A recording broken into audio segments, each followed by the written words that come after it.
Hello everyone, my name is Drago. Welcome back to another Rise of Kingdoms video. We've got Alexander Nevsky, Scipio, and Boudica here, right all here in the same place. They're all level 60, they're all maxed out because they're just that good.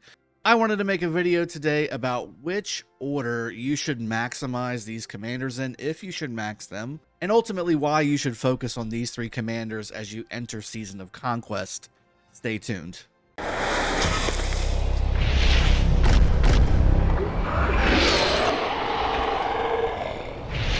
Welcome back, everybody. Before I jump in, again, make sure you hit that like button, subscribe if you're enjoying the content. Let's get into it. So, Nevsky, Scipio Prime, Boudica Prime. These are the three most recent wheel commanders in Rise of Kingdoms. I get this question a lot on my daily streams.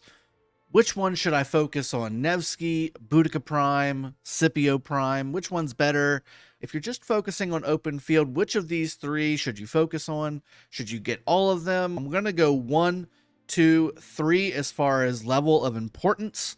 We're also going to talk about if you need to max all of them or not. We'll go through the expertises of them and kind of show you why I'm coming up with the things that I'm coming up with. So first off, let's start off with number 1. I think the most important of these three commanders is going to be Alexander Nevsky. He's just the best commander in the game right now. There's a lot of reasons for that, but really when we started off with these latest generation commanders, a lot of them are coming out with 2300 damage factor. Now, he is a single target commander, okay, so deals direct damage to the target, and he also reduces the defense of the target depending on how many of your marches or your allies' marches are hitting that target, with an upper limit of 3. So maximum you can have here is a 45% defense debuff on the target, but that's pretty good. Let's look at his fourth skill here, Knight of Iron. When troops led by this commander consist only of cav, skill damage is increased by 25%. Skill damage is also increased an extra 35% for 4 seconds upon casting an active skill, which basically means if you have Nevsky in your march, the second commander inside of that march will get this buff on top of it. So 25% plus 35%, that's a 60% skill damage increase.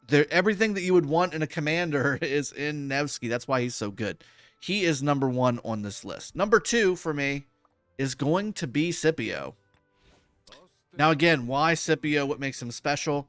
Well, again, he basically does what Nevsky does from a damage factor standpoint at 2000, but he does it in an AoE. So you have a 3-target AoE of 2000 damage factor. You also have a 30% enemy health reduction. So all 3 targets will get hit by a 30% health debuff. That's huge on the open field in a murder ball in a skirmish situation. And then finally his expertise, increasing skill damage by 10%. And then if the target is silenced, which is why he's such a great pair with Guan, rage grows 30% faster, and that's usually a 3-second deal with Guan. So very, very good commander. He has a lot of well-rounded things going on, tons of damage, tons of survivability, tons of debuff, tons of utility for you and your allies.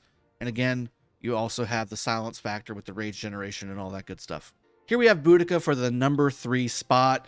She does a lot of great things, and she does have a special first skill. First off, again, you see that 2300 damage factor popping up on the primary skill. It's a single target skill. But the cool thing is she has a 35% skill damage taken debuff on her target. That is not only applicable to you, but to anything else that's hitting that target, which means that target is going to take 35% more skill damage anytime a nuke hits them. That's huge, huge damage. You have some skill damage taken reduction, which is very nice, a little survivability there, but also some normal attack damage bonuses that trigger off depending on the chance. The expertise increases damage dealt by archers by 10% when under control effects, which in this case is silence, disarm, and heal immunity. The troop has an 80% chance to dispel them. So this is nice to have, but it's not necessarily like game changing. The 10% damage dealt by archers is very nice. The control effects, again, silence, disarm, and heal immunity. Silence is really the main one that you see on the field. Lots and lots of, like I said before, of Guan on the field. Heal immunity, you don't really see that very often, again, because that's really only for Ramses. And then disarm, again, like there's a few commanders that do that, but you don't generally see them very often on the open field. So To me, you can kind of get away with going like 5551. Again, you get half your heal at level 1 and 1% versus 5% archers dealing damage to infantry. It's situational, so the 5551 works fine for me. If you want to max her, certainly you can. You do get benefits. That's my ranking. Number 1, number 2, number 3. We have Nevsky, Scipio, Boudica. I really recommend maxing Nevsky. His expertise skill is really, really good. And again, all of his skills are just, you want to max them. They're all just so good.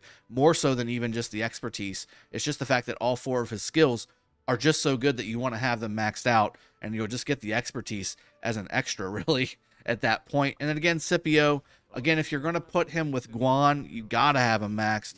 Get that extra 30% rage for 3 seconds. That's really nice to get. And then again, all of his skills also are very, very strong. I hope this video has been helpful. Thanks so much for watching. I really appreciate you all being here. We'll see you guys on the next stream. Cheers. Have a good one. Take care.